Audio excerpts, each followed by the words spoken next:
여러분 안녕하십니까? 뉴스데스크 강원입니다.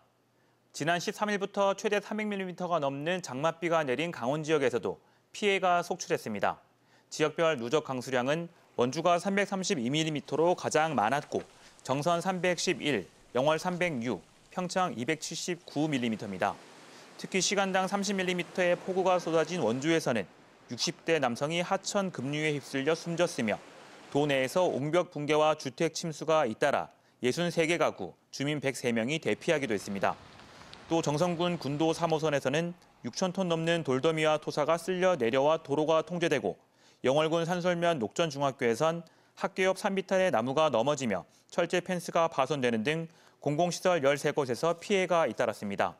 한편 원주와 영월 등 강원 남부 내륙과 산지에 모레까지 30에서 120mm, 나머지 지역엔 10에서 60mm의 비가 더 내릴 것으로 보입니다.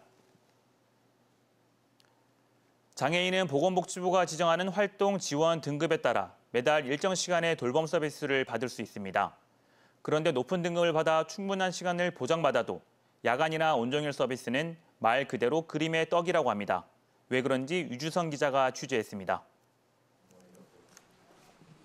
중증 장애인인 김 씨는 지난 5월 2번이나 응급실 신세를 졌습니다.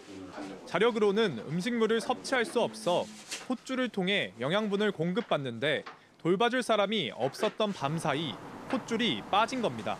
4시 이후에는 사람이 없잖아요. 이제 식사를 해야 약이 들어가야 되는데 응급실에 가가지고 고침 다 시킨 거죠.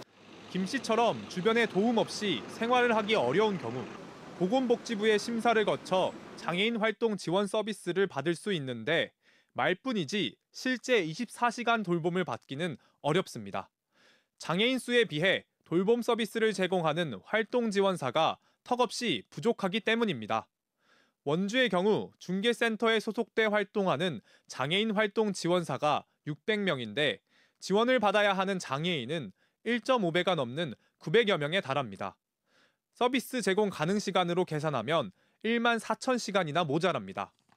게다가 장애인 활동 지원사의 경우 비교적 자격증 취득이 용이해 자격증만 취득하고 실제 활동하지 않는 이른바 유령 지원사가 많고 활동 지원사들도 야간 근로와 중증 장애인 돌봄을 기피하고 있어 야간과 온종일 돌봄은 하늘의 별 따기입니다. 근무하는 사람은 약 10%에서 20% 그 정도로밖에는 안 해요.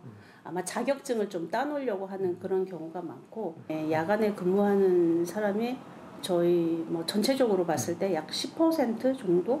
보호자들이 직접 나서 24시간 돌봄이 가능한 활동 지원사를 전국 단위로 수소문해야 겨우 구할 수 있었습니다. 원주에서 24시간 하는 사람이 없어요. 그래서 저보고 다른 데서 한번 사람 알아보라고 구하라고 그래가지고 사이트를 알아가지고 거기다 광고를 내가지고 사람 받은 거죠.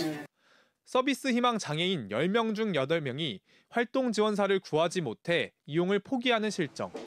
필요한 시간에 제때 서비스를 제공받지 못하면서 장애인들에겐 활동 지원 서비스가 있으나 마나한 그림의 떡이 되고 있습니다. MBC 뉴스 유주성입니다. 고성 지역 특산품인 해양 심층수는 깨끗하고 우리 몸에 좋은 미네랄이 풍부한 것으로 유명합니다. 이 해양 심층수를 활용해 커피와 빵을 만드는 마을 협동조합 카페가 문을 열었습니다. 주민들이 도시재생 예비 사업을 통해 실력을 갈고 닦아 새로운 꿈을 키우는 현장에 박은지 기자가 다녀왔습니다. 해양심층수 관련 기업 육성과 창업 지원, 연구를 담당하는 해양심층수 산업고성진흥원. 문을 열고 맞이하는 1층 한쪽 공간이 작은 카페로 단장했습니다. 해양심층수가 취수되는 주강면 5홀이 이름을 딴 5호 베이커리 카페입니다. 지난해 국토교통부 도시재생 예비사업에 선정돼 1년간 고성군 도시재생지원센터와 5홀이 주민들이 함께 달려온 결과입니다. 커피와 빵 제품은 5홀이 해양심층수와 해양심층수 소금을 사용했고 주민들이 재배한 농산물로 만든 과일청 음료와 해양심층수 소금 아이스크림도 선보입니다. 나이도 직업도 다른 14명의 주민들은 마을을 살리자는 마음으로 뜻을 모아 협동조합을 만들어 함께 실전에 나섰습니다. 마을 발전도 시키고 또 관광객들이 많이 오면은 또 지역 발전도 되고 우리도 살기 좋은 마을이 되지 않느냐 해가지고 우리가 한번 마을도 살리고 고성구도 살리자는 의미에서 고성군 도시재생지원센터에서는 주민들이 현장에서 시행착오를 겪고 보완하면서 한 번 더 성장하기를 기대하고 있습니다. 해양심층수산업진흥원 1호점을 시작으로 앞으로 도시재생 공모사업으로 바닷가 빈 공간을 재생하고 후속 카페를 확산한다는 계획입니다. 5호에 세 가지 뜻이 있습니다. 5호리의 5호, 그다음에 5호 하는 감탄사, 그다음에 여기 고성군의 지역 활성화를 위해서 5개의 5호점을 만들겠다는 그러한 목표를 가지고 저희가 사업을 추진을 하게 되었고요. 고성 특산품인 해양심층수를 활용해 도시재생과 관광 활성화, 2마리 토끼를 잡으려는 마을 협동조합의 새로운 도전에 관심이 집중되고 있습니다. MBC 뉴스 박은지입니다.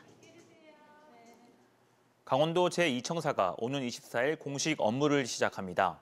강릉시 강원도립대에 마련된 제2청사에는 관광국, 미래산업국, 해양수산국 등 3개국이 들어섭니다. 이 청사 총 정원은 287명으로 이 가운데 120명가량이 춘천에서 강릉으로 이동합니다. 이 청사는 배치하는 직원들에게는 오피스텔을 지원하고 당분간 춘천 주문진 등 2개 노선에 셔틀버스를 운영합니다. 이어서 전국 날씨 소식 전해드리겠습니다.